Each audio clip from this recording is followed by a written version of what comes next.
ನಮಸ್ಕಾರ ಸ್ನೇಹಿತರೆ, ನಮ್ಮ ನಂಬಿಕೆಗೆ ಸ್ವಾಗತ ಸುಸ್ವಾಗತ. ಸ್ನೇಹಿತರೆ, ಅದು 1998 ಇಸವಿಯ ಮೇ ತಿಂಗಳು.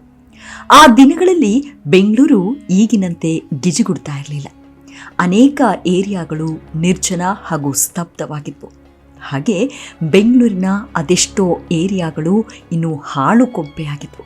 ಅಂಥ ಏರಿಯಾಗಳ ಪೈಕಿ ರಾಜರಾಜೇಶ್ವರಿ ನಗರವೂ ಕೂಡ ಒಂದಾಗಿತ್ತು. ಎಲ್ಲೋ ಅಲ್ಲೊಂದು ಇಲ್ಲೊಂದು ಮನೆಗಳು ಕಾಣ್ತಾ ಇದ್ವು.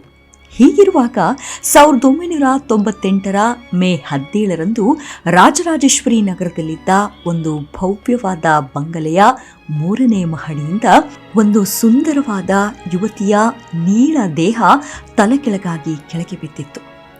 ತಲೆ ಹಾಗೂ ಕೈಕಾಲುಗಳು ಮುರಿತಕ್ಕೊಳಗಾಗಿತ್ತು. ಅಲ್ಲದೆ ಆ ಯುವತಿಯ ಸ್ಥಿತಿ ತೀರಾ ಗಂಭೀರವಾಗಿತ್ತು. ಈ ದುರಂತವನ್ನ ಕಂಡ ಸ್ಥಳೀಯರು ಹಾಗೂ ಮನೆಯವರು ಕೂಡಲೇ ಆ ಯುವತಿಯನ್ನ ಮಲ್ಯ ಆಸ್ಪತ್ರೆಗೆ ತುರ್ತಾಗಿ ತೆಗೆದುಕೊಂಡು ಹೋದರು.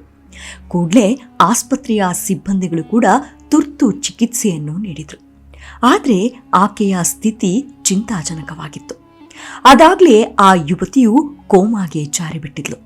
ಹೀಗೆ 24 ದಿನಗಳವರೆಗೆ ಕೋಮಾ ಸ್ಥಿತಿಯಲ್ಲಿದ್ದ ಯುವತಿಗೆ ಚಿಕಿತ್ಸೆ ಮುಂದುವರೆದಿತ್ತು. ದುರದೃಷ್ಟವಶಾತ್ ಜೂನ್ 10 ಚಿಕಿತ್ಸೆ ಫಲಕಾರಿಯಾಗದೆ ಇಹಲೋಕ ತ್ಯಜಿಸಿದ್ಲು. ಹೀಗೆ ಅಕಾಲ ಸಾವನ್ನಪ್ಪಿದ ಕೇವಲ 18 ಹರಿಯದ ಯುವತಿಯೇ ನಿವೇದಿತಾ ಜೈನ್. ಈ ಹೆಸರನ್ನ ಇಡೀ ಕನ್ನಡ ಚಿತ್ರರಂಗ ಮರೆಯೋಕೆ ಅಸಾಧ್ಯ. ನಿವೇದಿತಾ ಜೈನ್ ಅದಾಗಲೇ ಸಾಕಷ್ಟು ಚಿರಪರಿಚಿತವಾಗಿದ್ರು. ಸಿನಿಮಾ ರಂಗದಲ್ಲಿ ಆಗ ತಾನೇ ಹಿಟ್ ಸಿನಿಮಾಗಳನ್ನ ನೀಡುತ್ತಾ ಕನ್ನಡ ಚಿತ್ರರಂಗಕ್ಕೆ ಉತ್ತಮ ನಾಯಕ ನಟಿಯಾಗುವ ಎಲ್ಲಾ ಲಕ್ಷಣಗಳು ಇದ್ವು. ಆದರೆ ಜವರಾಯನ ಕರೆಗೆ ಓಗೊಟ್ಟು ಬಾರದ ಲೋಕಕ್ಕೆ ಪಯಣಿಸಿಬಿಟ್ರು. ಇಂದಿಗೂ ಈ ನಟಿಯ ಸಾವಿಗೆ ಕನ್ನಡ ಚಿತ್ರರಂಗ ಹಾಗೂ ಸಿನಿಪ್ರಿಯರು ಸಂತಾಪ ವ್ಯಕ್ತಪಡಿಸ್ತಾರೆ. ಸಾಲದಕ್ಕೆ ಆಕೆ ಸಾಯುವ 1-2 ತಿಂಗಳು ಆಕೆಯ ಹಣೆ ಬರಹವನ್ನ ಮತ್ತೊಬ್ಬ ಖ್ಯಾತ ನಟರೊಬ್ಬರು ಹೇಳ್ಬಿಟ್ಟಿದ್ರಂತೆ. ನೋಡಮ್ಮ, ನೀನಿನ್ನೂ 1 ವರ್ಷ ಬದುಕೋದು ಅಂತ ಜ್ಯೋತಿಷ್ಯವನ್ನು ನುಡಿದಿರ್ತಾರಂತೆ. ಅಷ್ಟಕ್ಕೂ ಆಕೆಯ ಬದುಕಲ್ಲಿ ಏನಾಯಿತು? ಆಕೆಯ ಸಾವಿನ ಹಿಂದೆ ಸಿಎಂ ಹೆಸರು ತಳುಕು ಹಾಕಿಕೊಂಡಿದ್ದೇಕೆ? ನಿಜಕ್ಕೂ ಅಂದು ಆಗಿದ್ದೇನೋ ಅನ್ನೋದನ್ನ ಈ ಸಂಚಿಕೆಯಲ್ಲಿ ಹೇಳ್ತಾ ಹೋಗ್ತೀನಿ. ಅದಕ್ಕೂ ಮುನ್ನ ನಮ್ಮ ನಂಬಿಕೆಗೆ ನಿಮ್ಮ ಬೆಂಬಲವಿರಲಿ. ಸ್ನೇಹಿತರೆ, ನಿವೇದಿತಾ ಜೈನ್ ಆಕೆ ಸತ್ತಾಗ ಆಕೆಗಿನ್ನೂ 18 ಪ್ರಾಯ. ನಿವೇದಿತಾ ಮೂಲತಃ ಬೆಂಗಳೂರಿನವರೇ. ಜನಿಸಿದ್ದು 1979 ಜೂನ್ 9 ಈಕೆಯ ತಂದೆ ಕ್ಯಾಪ್ಟನ್ ಆಗಿದ್ದವರು. ಹೆಸರು ರಾಜೇಂದ್ರ ಜೈನ್ ಹಾಗೂ ತಾಯಿ ಗೌರಿ ಪ್ರಿಯ. ನಿವೇದಿತಾ ಚಿಕ್ಕಂದಿನಿಂದಲೇ ಚುರುಕು ಸ್ವಭಾವದ ಚಾರ್ಮಿಂಗ್ ವ್ಯಕ್ತಿತ್ವವುಳ್ಳ ಸ್ಫುರದ್ರೂಪಿ ಹುಡುಗಿ. ಈಕೆ ಮಾಡೆಲಿಂಗ್ ಕ್ಷೇತ್ರದಲ್ಲಿ ತೊಡಗಿಸಿಕೊಂಡಿದ್ದವಳು.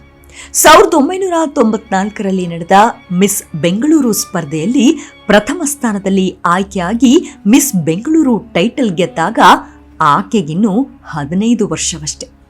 ಹೀಗೆ 1996 ನಿವೇದಿತಾ ಕನ್ನಡ ಚಿತ್ರರಂಗಕ್ಕೂ ಕಾಲಿಟ್ರು.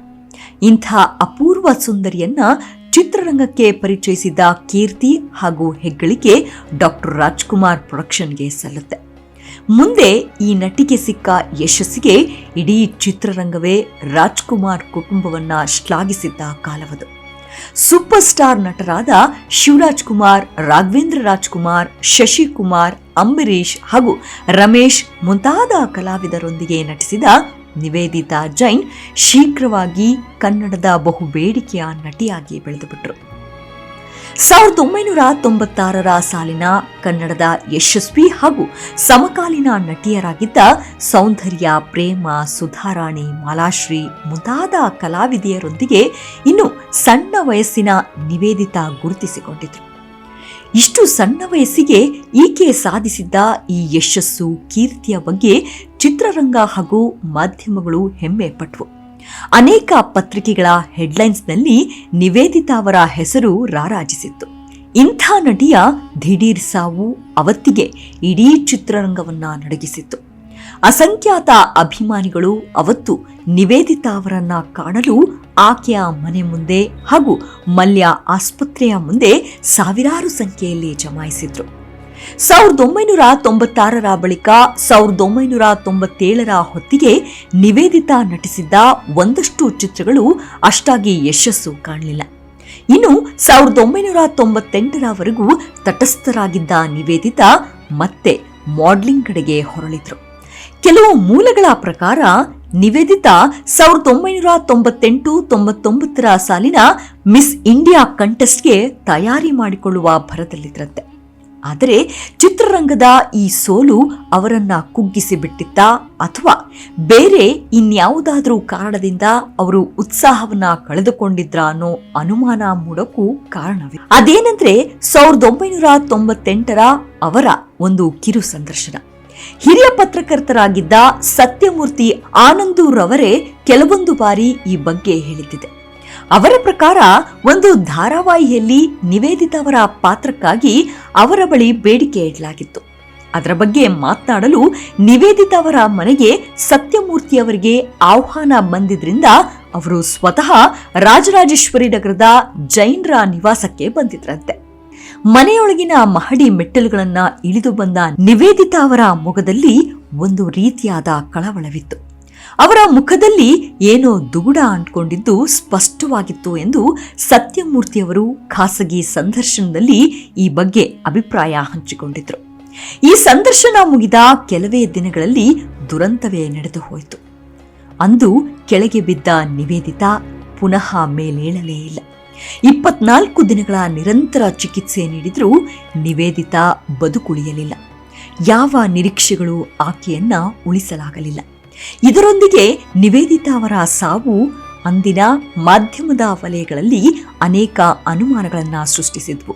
ಈ ಅನುಮಾನ ಮೊದಲು ಮೂಡಲು ಕಾರಣವೇ ನಿವೇದಿತಾ ಅವರ ಪರಿವಾರ. ನಿವೇದಿತಾ ಅವರ ತಾಯಿ ಕೊಟ್ಟ ಹೇಳಿಕೆಗಳಲ್ಲಿ ನಿಖರತೆ ಇರಲಿಲ್ಲ. ನಿವೇದಿತಾ ನೃತ್ಯ ಅಭ್ಯಾಸದಲ್ಲಿದ್ದಾಗ ಮಹಡಿಯಿಂದ ಕಾಲು ಜಾರಿ ಬಿದ್ದವಳೆಂದು ಹೇಳಿದವರು ಇನ್ನೊಂದು ಕಡೆ ಆಕೆ ಮಾಡಲಿಂಗ್ ಆಗಿ ಕ್ಯಾಟ್ ವಾಕ್ನ ಅಭ್ಯಾಸದಲ್ಲಿದ್ದಾಗ ಆಯಾ ತಪ್ಪಿ ಕೆಳಗೆ ಬಿದ್ದಳು ಎಂದಿದ್ರು. ಈ ಹೇಳಿಕೆಗಳಲ್ಲಿ ಸತ್ಯ ಯಾವುದು ಎಂಬ ಗೊಂದಲದಲ್ಲೇ ಇಂದಿಗೂ ಅಂತೆ ಕಂತೆಗಳು ಹುಟ್ಟುಕೊಂಡ್ರು. ಈ ಅನುಮಾನದಲ್ಲಿ ಅಂದಿನ ಮುಖ್ಯಮಂತ್ರಿಯಾಗಿದ್ದ ಜೆ.ಎಚ್. ಪಟೇಲರ ಹೆಸರು ಈಕೆಯ ಸಾವಿನೊಂದಿಗೆ ತಳುಕು ಹಾಕಿಕೊಂಡಿತ್ತು.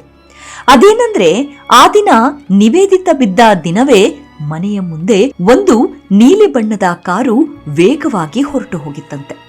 ಈ ಬಗ್ಗೆ ಸ್ಥಳೀಯರು ಅಕ್ಕಪಕ್ಕದವರು ನೋಡಿದ್ರು.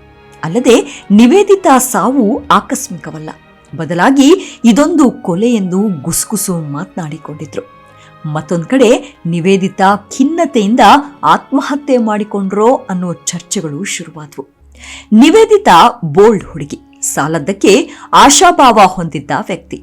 ಆಕೆಯನ್ನ ಹತ್ತಿರದಿಂದ ನೋಡಿದವರೆಲ್ಲರೂ ಇದೇ ಮಾತನ್ನ ಹೇಳ್ತಾರೆ. ಆತ್ಮಹತ್ಯೆ ಮಾಡಿಕೊಳ್ಳುವಷ್ಟು ಸಂಕುಚಿತ ಸ್ವಭಾವ ಆಕೆಯದಾಗಿರಲಿಲ್ಲ. ಹಾಗಾದ್ರೆ ಆಕೆಯ ಕಡೆ ದಿನಗಳಲ್ಲಿ ಆಕೆಯನ್ನ ಬಾಧಿಸಿದ್ದ ಆ ಮೂಕ ನೋವು ಏನು?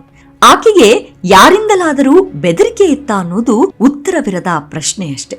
ಆದರೆ ಆಕೆಯ ಕುಟುಂಬಸ್ಥರ ಹೇಳಿಕೆಯಲ್ಲಿ ನಾನಾ ಗೊಂದಲಗಳು ಇದ್ದಿದ್ದು ಯಾಕೆ? ಆಕೆಯ ತಾಯಿಯೇ ಒಂದೊಂದು ಹೇಳಿಕೆ ನೀಡಿ ದಾರಿ ತಪ್ಪಿಸುವ ಪ್ರಯತ್ನ ಮಾಡಿದ್ದಾದ್ರೂ ಯಾಕೆ? ಆಕೆ ಮಹಡಿಯಿಂದ ಬೀಳುವಾಗ ಜೊತೆಯಲ್ಲಿದ್ದವರು ಯಾರು? ವೇಗವಾಗಿ ಇವರ ಮನೆಯಿಂದ ಹೊರಟು ಹೋದ ಆ ನೀಲಿ ಬಣ್ಣದ ಕಾರು ಯಾರದ್ದು ಅನ್ನೋ ಎಲ್ಲಾ ಪ್ರಶ್ನೆಗಳು ಇಂದಿಗೂ ಕಾಡುತ್ತಲೇ ಇವೆ. ಇಲ್ಲೊಂದು ವಿಸ್ಮಯ ವಿಚಾರವನ್ನ ಹೇಳಲೇಬೇಕು. ಅದೇನೆಂದ್ರೆ ನಿವೇದಿತಾ ಸಾಯುವ 1 ವರ್ಷದ ಹಿಂದೆ ಆಕೆಯ ಹಸ್ತರೇಖೆಯನ್ನ ನೋಡಿದ್ದ ಹಿರಿಯ ನಟರೊಬ್ಬರು ನಿನಗೆ ಕಂಟಕವಿದೆ, ನಿನ್ನ ಜೀವಕ್ಕೆ ಕುತ್ತಿದೆ ಎಂದಿದ್ರಂತೆ. ಹಿರಿಯ ನಟ ಕಲ್ಯಾಣ್ ಕುಮಾರ್ ಅವರಿಗೆ ಕೈರೇಖೆಗಳನ್ನ ನೋಡುವುದು ಅಂದರೆ ಇಂಟ್ರೆಸ್ಟಿಂಗ್. ನಿವೇದಿತಾ ಅವರ ಹಸ್ತರೇಖೆಯನ್ನ ನೋಡಿ 1 ವರ್ಷ ನೀನು ತುಂಬಾನೇ ಕೇರ್ಫುಲ್ ಆಗಿರಬೇಕು, ಈ 1 ವರ್ಷದಲ್ಲಿ ನಿನಗೆ ಸಮಸ್ಯೆ ಇದೆ, ನಿನ್ನ ಜೀವವೇ ಹೋಗಬಹುದು ಎಂದು ಎಚ್ಚರಿಸಿದ್ರಂತೆ. ಆದರೆ ನಿವೇದಿತಾ ಅದನ್ನು ತಮಾಷೆಯಾಗಿ ತೆಗೆದುಕೊಂಡಿದ್ರು. ಆದರೆ ಭವಿಷ್ಯವೇ ನಿಜವಾಗಿ ಬಿಡ್ತು. ನಿವೇದಿತಾ ಸಾಕಷ್ಟು ಸಿನಿಮಾಗಳಲ್ಲಿ ಅಭಿನಯಿಸಿದ್ರು. ಸೂತ್ರಧಾರ, ಪ್ರೇಮರಾಗ, ಹಾಡು ಗೆಳತಿ, ಬಾಳಿನ ದಾರಿ, ಬಾಳಿದ ಮನೆ, ಅಮೃತ ವರ್ಷಿಣಿ, ನೀ ಮುಡಿದ ಮಲ್ಲಿಗೆ ಮುಂತಾದ ಸಿನಿಮಾಗಳಲ್ಲಿ ಅಮೋಘವಾಗಿ ಅಭಿನಯಿಸಿದ್ರು. ಮುಂದೆ ಕನ್ನಡ ಚಿತ್ರರಂಗದಲ್ಲಿ ಉತ್ತಮ ಭವಿಷ್ಯವಿದೆ. ಭಾರತೀಯ ಸಿನಿಮಾಗಳಲ್ಲೂ ಅಭಿನಯಿಸುವ ಸಾಮರ್ಥ್ಯವಿರುವ ನಟಿ ಎಂದೇ ಎಲ್ಲರೂ ಭಾವಿಸಿದ್ರು. ಆದರೆ ಆಯಸ್ಸು ಎಷ್ಟಿದೆ ಅನ್ನೋದು ಮಾತ್ರ ಯಾರಿಗೂ ತಿಳಿದಿರಲಿಲ್ಲ. ಅಂತೂ ಆಗ ತಾನೇ ಮನೆ ಮನೆ ಮಾತಾಗಿದ್ದ, ಇನ್ನು ಬಾಳಿ ಬದುಕಬೇಕಿದ್ದ ನಟಿ ಅಕಾಲಿಕ ಮರಣವನ್ನಪ್ಪಿದ್ದು ನಿಜಕ್ಕೂ ಯಾರೂ ಊಹಿಸಿಕೊಳ್ಳಲಿಕ್ಕೂ ಅಸಾಧ್ಯ.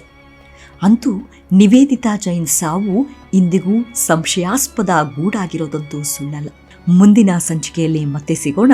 ಅಲ್ಲಿಯವರೆಗೂ ನಿಮ್ಮ ಆರೋಗ್ಯದ ಕಡೆ ಗಮನವಿರಲಿ. Take care. ನಮಸ್ಕಾರ.